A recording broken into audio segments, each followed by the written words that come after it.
In continuing to talk about the position groups that are of dire need for the Minnesota Vikings that they're also likely to address in this upcoming draft.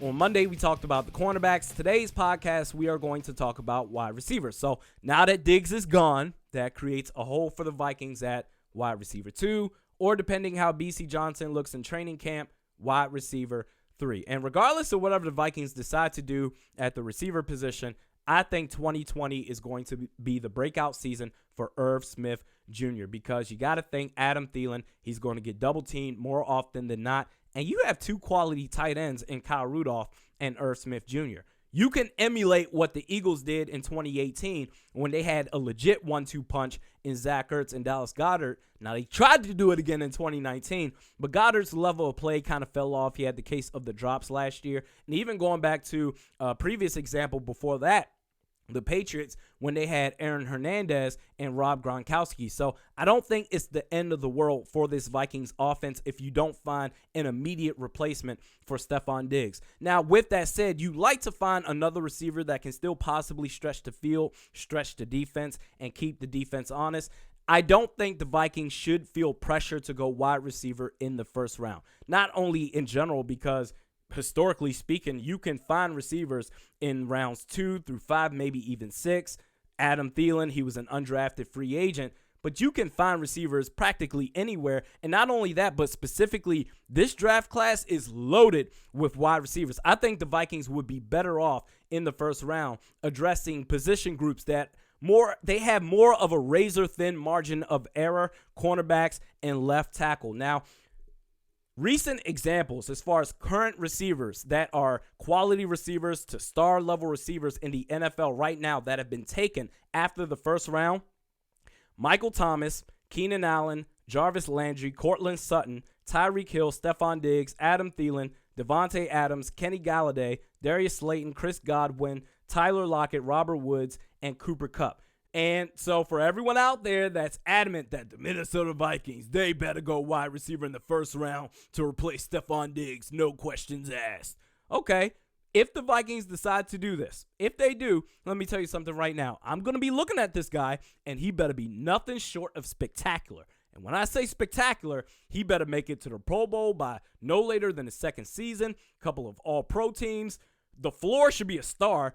Should be a borderline superstar. He better be the real deal. Now, with that said, the projected first-round receivers that I've seen based on the latest mock drafts that I've taken a look at, the one guy that is a for sure lock to say, okay, this guy, okay, I wouldn't even blame the Vikings if they decide to take him, is Jerry Jeudy, wideout, Alabama, because he has supreme motherfucking footwork. Put it to you like this.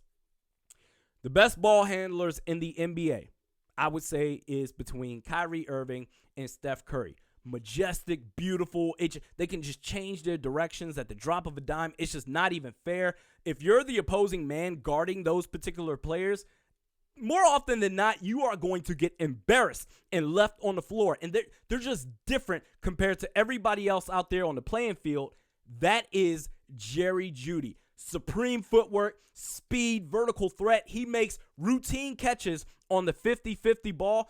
I wouldn't blame the Vikings if they selected him. The problem is, chances are, he ain't falling to 22, baby. Now, if they did, okay, fine, we can talk about it. But chances are he's not going that route. Now, everyone else outside of Jerry Jeudy, the projected first-round wide receivers, this upcoming draft, not to say that they're not good, but I just feel like compared to other receivers that you can find in the later rounds, I don't think the drop-off is really all that huge. Now, with that said, which receivers am I looking at? Considering if it were me and I'm going wide receiver, I believe in the third or maybe even the fourth round for the Minnesota Vikings, Michael Pittman Jr., wideout out of USC. Now, he's considered to be a fringe, to go anywhere between late second round to early to mid third round. So we'll have to see where he actually lands. But he's a big body receiver, 6'4", makes tough catches, can leap for days. He's a real vertical threat. Number 2 on my list, Van Jefferson, wideout out of Florida. Used to play at Ole Miss before that. 6'2", 200 pounds, similar style of play to Michael Pittman Jr. out of USC, but the difference is his route running is stupid.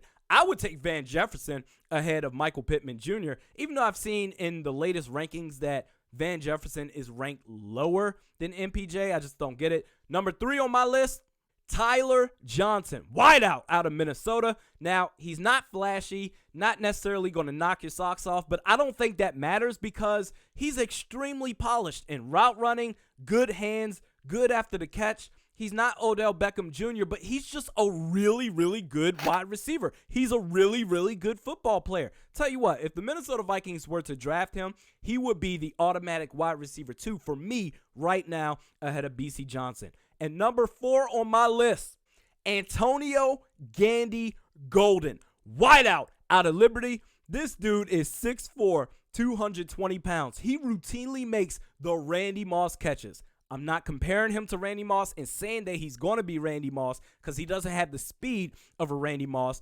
But when it comes to throwing it up in the air and let him go get it, this man, Antonio Gandy-Golden, routinely makes the you got Moss catches. He can just snatch the ball out of the air with his length. He can make up for the bad overthrows, not with the speed because he ran a 4.6 at the combine, but he can snatch it. He can make up for the bad overthrows with his length, with his arms. He can stretch it out and grab that football. And I know, speed, he's slow, so the cornerbacks, they're going to be draped all over him at the next level.